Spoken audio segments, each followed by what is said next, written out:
તો હેલો મિત્રો, આજે આપણે એવો સાપ જોવા જઈ રહ્યા છીએ જેને બે પાંખો છે. જોઈએ છે સાપ આપણને જોવા મળે છે કે નથી મળતો. આપણે 50 કિલોમીટરથી દૂર આવ્યા છીએ. એક ભાઈએ આપણને કોલ કર્યો હતો કે અહીંયા એક એવો સાપ રહે છે જેને બે પાંખો છે.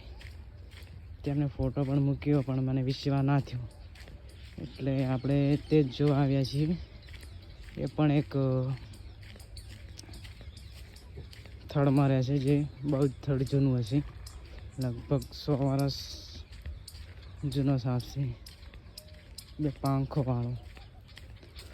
જોઈએ આપણને જોવા મળે કે નથી મળતો. તે સામે થડ રહ્યું ત્યાં જ રહે છે. એ ભાઈ એવું કહેતા હતા. જોઈએ હવે, બને એટલો વિડીયો શેર કરજો એટલે બીજાને પણ ખબર પડે.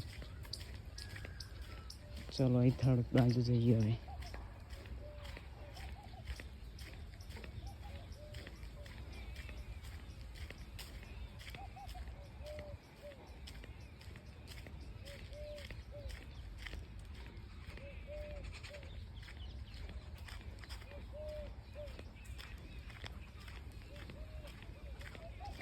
આ સ્થળ મળે છે પાંખો વાળો સાપ.